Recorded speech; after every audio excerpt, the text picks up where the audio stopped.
is the Celestial Wizard. So let's start. So the first one we're looking at is Harmonic Convergence. So this is an augment. Like I said before, this definitely helps out your troops. 6 usage of magic, 24 cooldown, and the duration is also 24 as well. Has to be 200 meter. As well, so it boosts your defense and attack. So it's good just overall in battle situations. So you can use it there. So it's nothing particularly special, but just a good boost for your army. So we're going to use the Harmonic Convergence for this one here. It's 24 seconds long. So we're going to use it just before they hit. Cool little effect. So as you can see, it's a 1 unit spell. Their melee and attack defense will go up. So they're not taking as much damage right now. It's a couple seconds left in it, and you're going to notice how much they're going to lose as soon as the spell is done. So the spell is done now. And let's give it a second. And they're going to drop like flies. So you can see it can definitely make a big impact in your game of how much you can defend 1 unit.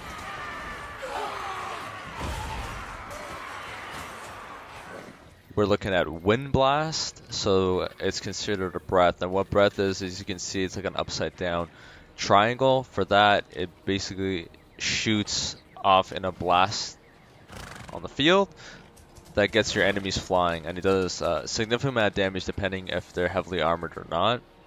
So for this one here, duration is only 6 seconds. Like I said, it's a quick little blast. Uses 7 magic, 25 cooldown. It has to be relatively close, really close actually. You're looking at 80 meters for that. So you're looking at magical damage. That's all it is. Can disrupt the formation, expand, tear and shape attack, strong versus multiple units, weak against combatants. Again, not for heroes or lords. So the disruption of formation is actually kind of interesting.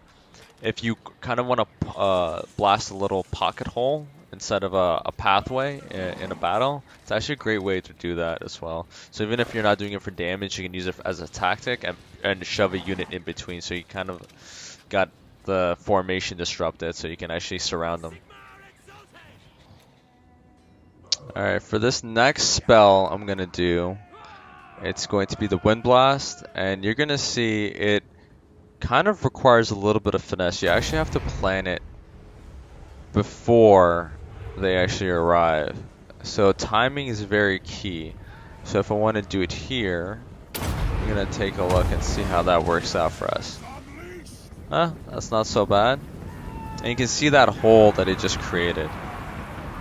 So it did a little bit of damage, but again, busting a hole into their line definitely can make a difference in a battle. Because sometimes it can disrupt their formation. So if they're definitely going after something in your army, and you want to, for example, protect your archers, you can do this, and then hit another unit with them. It kind of throws them off their game.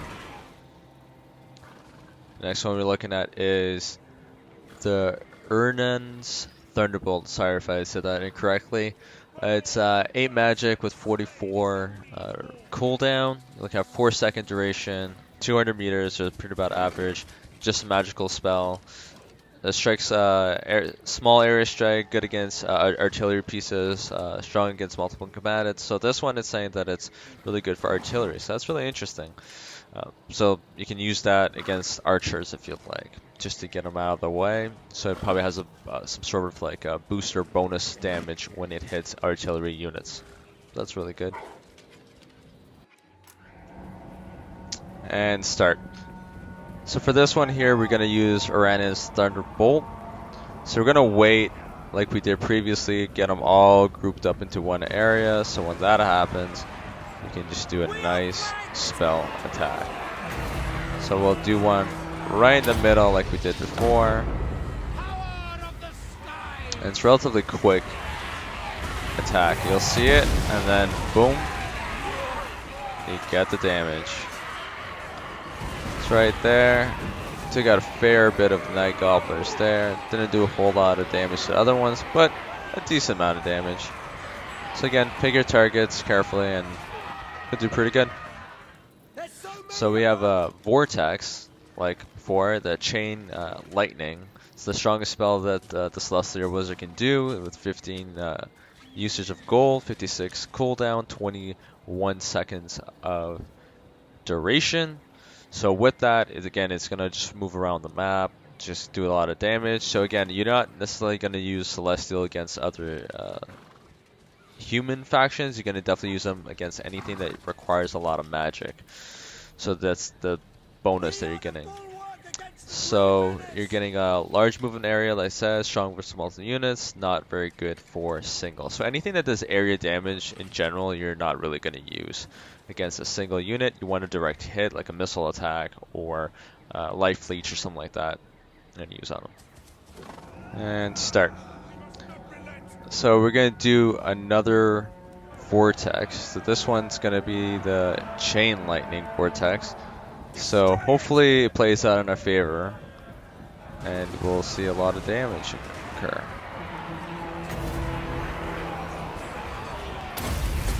Put it right there. Let's see how that works. It did damage, now it's moving away. It might come back, it may not. Looks like it might go somewhere. Oh, it's coming back. Yeah, it's hitting this group here and hitting my units instead. You can definitely see them losing health there. So I actually did quite a fair bit. However, because it's so hard to control, you know, you do what you can. The next one you go looking at is the Comet of Cassandra. It's a bombardment, as you can see, kind of like the 2 spells ago that we looked at. So it hits one particular area, like the one that was for artillery. This one here is just a standard one. I personally really like this one. It uses 12 magic, 53 cooldown, 7-second duration, because it's a direct hit. This one is basically just a giant comet that, like the name suggests, hits in one area, does a huge splash damage as well. So it's really cool. So this one we're going to use is one of my favorites, the Comet of Cassandra. So you're going to see the area effect in it. It's going to be really, really cool. It's a great looking effect, and it does a fair bit of damage as well. It's one of my favorites in the game. So we're going to do it right there.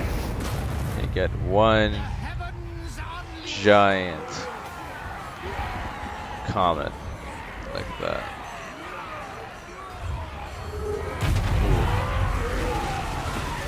Leaves a bit of a crater in the middle, and that just does some devastating damage all around. No one's going to be walking away from that unscathed. So, and also you see definitely effective leadership as well. It's a great spell. I really love the spell. And last but not least, we're looking at the Curse of Midnight Wind. So it uses 11 magic, 38 seconds for the cooldown. It's a hex, so anything that's a triangle upside down that's red, it's going to be against your army. So it's an enemy. So you're going to put on your enemy, and everything that's a triangle upwards is going to be positive for yourself. So those symbols kind of make it easier to understand what you're doing with it. So this one has a 25-second hex, ground units for that. So it's 200 meters, you have to be close, and the effective range is 40 meters. So everyone in that 40-meter range of wherever you cast it will have minus 34 melee, minus 30 armor. So again, this is really good against really strong units. So if you have a decent unit fighting against them, they can actually wither them down. So this one, it's going to be a last spell for the Celestial Wizard. We're looking at the Curse of the Midnight Wind. It's on Hex. So let's see how that fares out. So we can dump it here, and everyone in that area is going to get affected.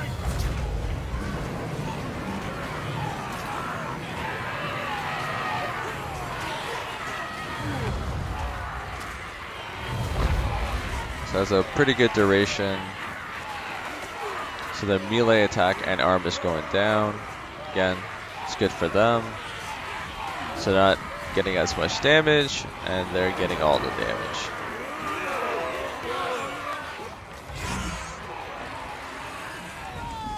go ahead, subscribe, like, share, comment. Without your support, I won't be able to grow my channel. So thank you.